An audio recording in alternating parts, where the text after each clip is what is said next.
important mission. And I told Pete, we should use some of these dangerous cities as training grounds for our military, National Guard, but military. That's not who we are. That's not our idea of America. We don't want masked, folks with rifles and machine guns patrolling our streets. We don't want, kangaroo courts and trumped up charges. That's what happens in other places that we used to scold for doing that. We want like our court system and our Justice Department and our prosecutors to be, and our FBI to be just playing things straight and looking at the facts and not meddling in politics the way we've seen lately. Speaking about his time in office, in an interview on Marc Maron's WTF podcast released today, former President Barack Obama designated a period of time warning about the impending constitutional collapse as Donald Trump attempts to militarize our streets. What they've done to San Francisco, Chicago, New York, Los Angeles, they're very unsafe places, and we're going to straighten them out one by one. And this is going to be a major part for some of the people in this room. That's a war, too. It's a war from within. Controlling the physical territory of our border is essential to national security. We can't let these people in. Obama recently described Trump's plan to deploy the National Guard domestically as, quote, inherently corrupting. He framed it not as law enforcement, but simply he's politicizing violence. I mean, what was unusual for me was obviously a lot of what I represented. A lot of what Michelle and I had tried to project, the values, our thinking about America.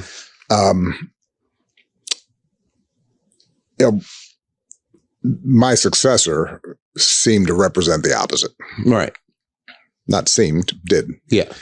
And so I think there was a lot of anger, a lot of sadness, some fear among a big chunk of the country. And that's not who we are. That's not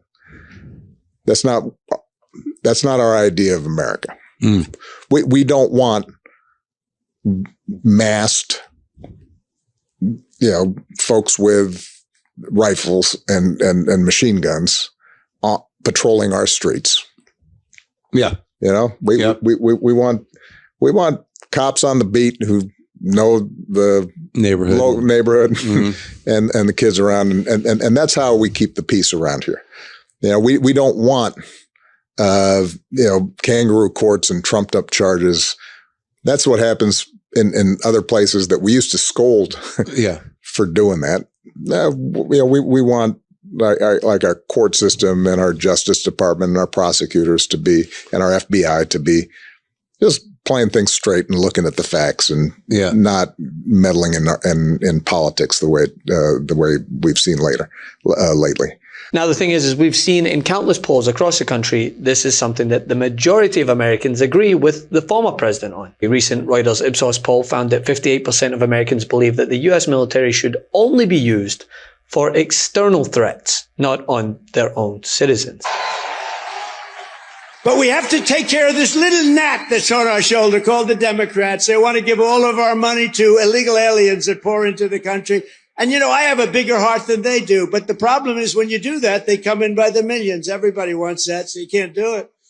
The president also said at the Pentagon yesterday that he wants American cities to be used as training grounds for the American military. Is this the highest and best use of the U.S. military, and is this the right way to train them? I don't serve in the Pentagon. I run the House of Representatives. And what we need to be talking about today is real harm that the American people are going to feel because of what Chuck Schumer is doing. Let me tell you what's going to be heard today. Hold on a second. As Speaker of the House, do you answer the question? As Speaker of the House, do you believe it's appropriate to use American cities as training grounds for the U.S. military, calling those people in the American cities the enemy within? I'm asking you, as Speaker of the House, do you think that's appropriate? I'm not going to comment on your characterization of what the president said. I didn't get to see that speech because I was a little busy yesterday.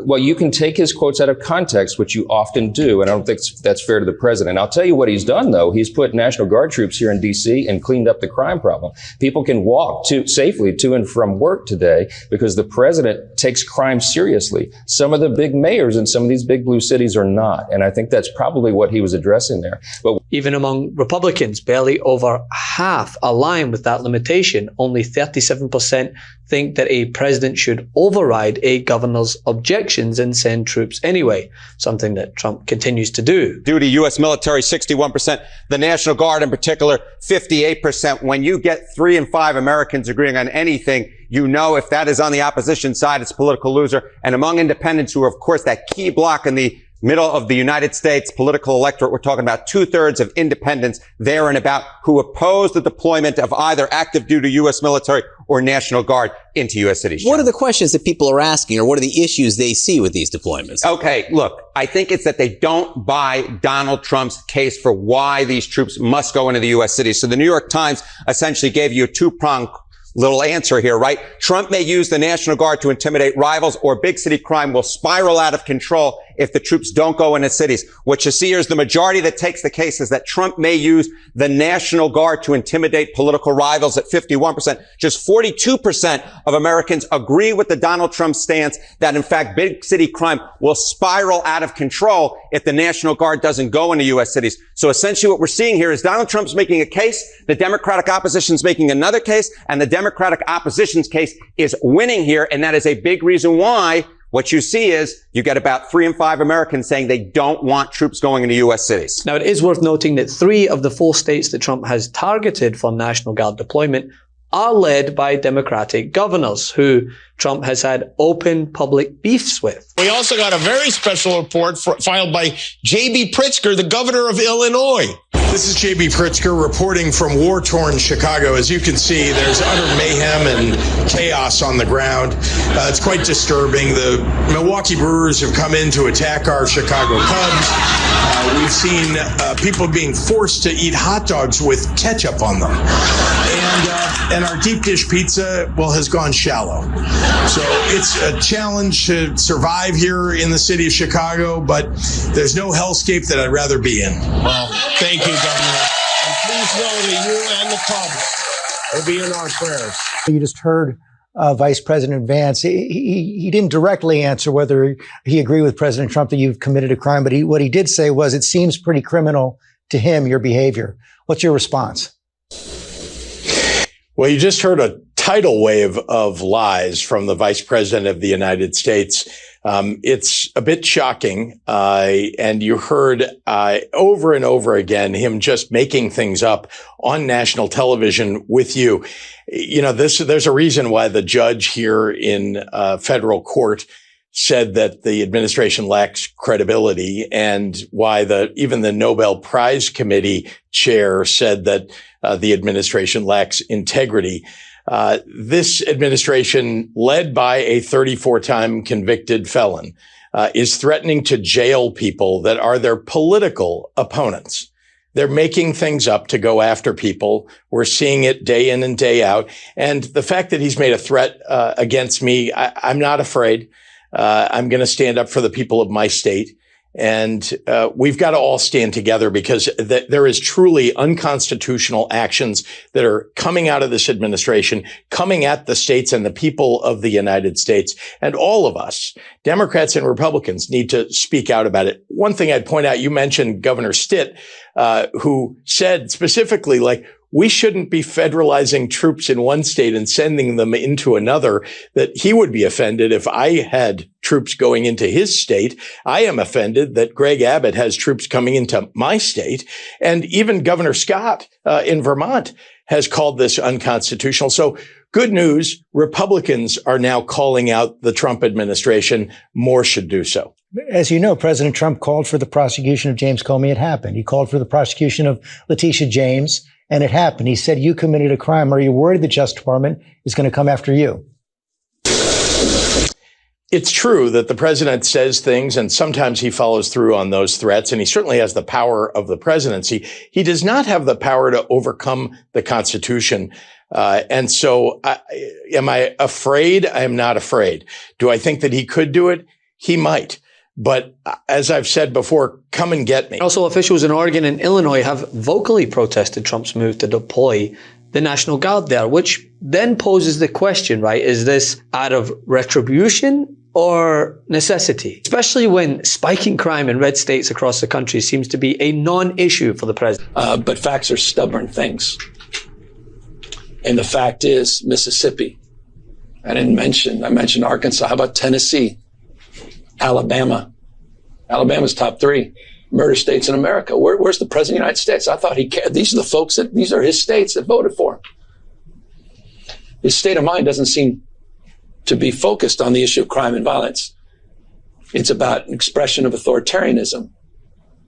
He reflects and waxes, I think, 2 of the last 3 days talking about being a dictator. I hope people pay attention. But facts are stubborn things.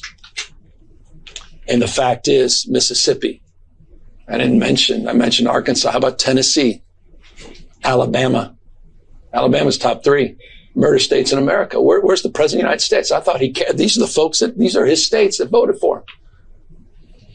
His state of mind doesn't seem to be focused on the issue of crime and violence. It's about an expression of authoritarianism. He reflects and waxes, I think, 2 of the last 3 days talking about being a dictator. I hope people pay attention. But facts are stubborn things. And the fact is, Mississippi. I mentioned Arkansas. How about Tennessee? Alabama. Alabama's top 3 murder states in America. Where's the president of the United States? I thought he cared. These are his states that voted for him.